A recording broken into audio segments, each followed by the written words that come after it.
Hi there, and this is a video I've been meaning to make for a few days now.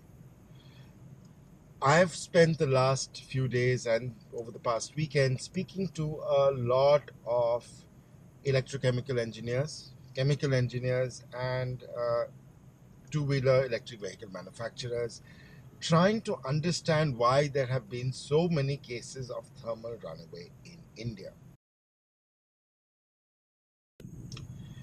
These cases can worry potential buyers of electric two-wheelers, and many people have gotten scared. Now it's almost 40 degrees outside, and if you don't keep yourself well hydrated or you spend too much time in the sun, it is quite likely that your body might overheat and you might collapse.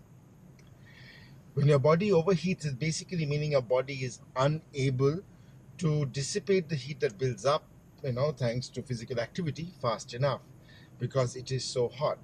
Which is why we always say stay hydrated out in the sun because you can sweat.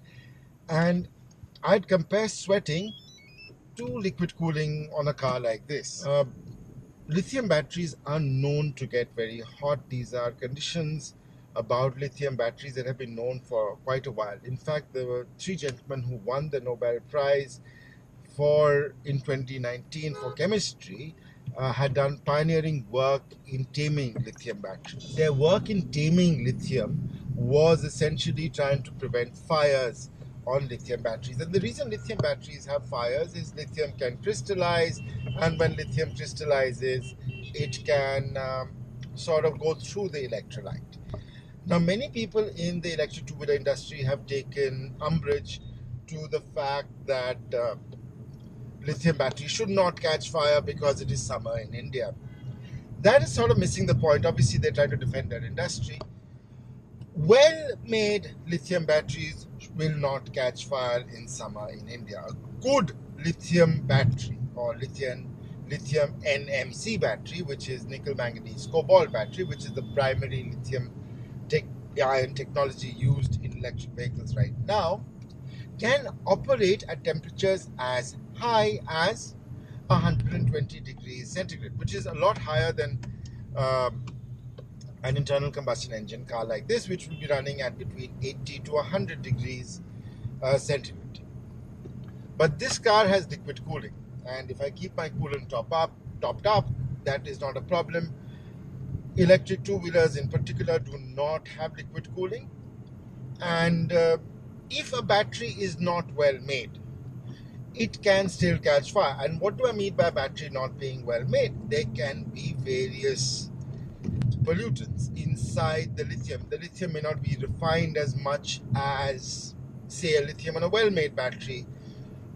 And the reason this is happening is, companies sell their old, first, second, third gen machinery to third parties who start making lithium batteries as well.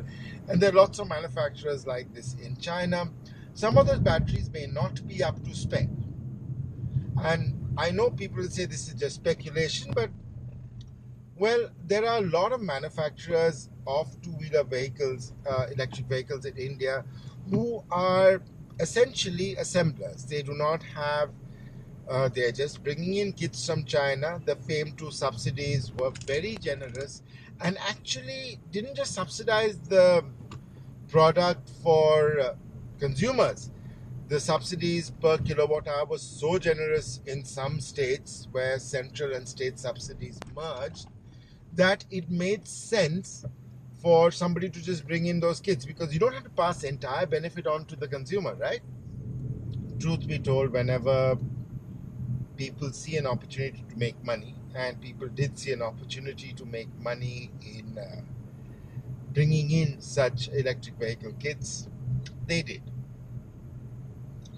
So some of those batteries on those electric two-wheelers were not up to the mark.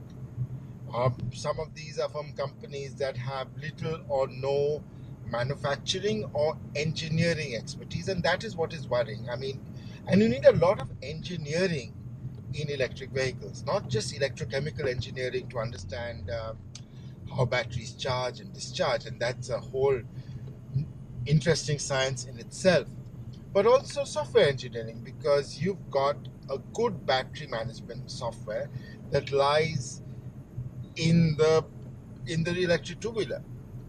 And when you couple a potentially poorly made battery, or a battery that does not conform to standards set by the government, coupled with bad battery management software, it could lead to problems. And of course, you've not heard much from the industry associations about this, and there must be more from industry associations, because I think it's been very poorly handled. And it's a good thing that the government is getting involved in trying to manage this and trying to do a proper investigation, because here's the thing: self-certification does not work. But because, uncomfortable issues will not be discussed, and there are several uncomfortable issues in the electric two-wheeler industry that they have not addressed. I'm not saying every manufacturer is bad. I think manufacturers that want to stay long term, and that includes Ola, do want to build a brand. They do want a good product. They want a solid product, because you want valuations going forward if and when you do a initial public offering. But there are far too many Johnny-come-latelys in the electric two-wheeler space. I mean, as I said, these are guys who just bring in kits and are assembling them. Some reputed, some not so reputed. We are not making batteries, we are not testing batteries, we do not even have norms or if battery packs in particular are being hand assembled. Now, when you hand assemble a battery pack, even in a clean room in a factory, and manufacturers are hand assembling, that somebody is actually loading it cell by cell by cell, you can again have pollutants, you can have little metal chips, you can have all sorts of problems. Now, even with pollutants, even with problems that you might face, a good battery management software should be able to solve that, and that's where you need good software engineers as well. You cannot have enough sensors across the battery pack to manage it, because that's just not feasible. But you can shut off a certain area of a cell if it is overheating. Again, should there be standards in software? Many manufacturers are basically using white label software that is coming from the guy who actually manufactures these two-wheelers in China. And you to go back to 2016, 2017, when there was an electric two-wheeler rush in China as well, there were a lot of electric two-wheeler fires, particularly in hot and humid parts of China. And we should remember, China is much larger than just the eastern seaboard of China. So you have cities like Chongqing, Chengdu, where there were actually a lot more fires than in, say, a Shanghai or a Beijing, because Chongqing in particular is almost tropical weather there, right? Weather does have a factor in creating these fires, but it can be managed. We are only getting better and better with experience. We are learning more about batteries, and this was the case even when the car came out for the first time. We learned more and more. Even when the jet airplane or airplanes came out, we learned more and more.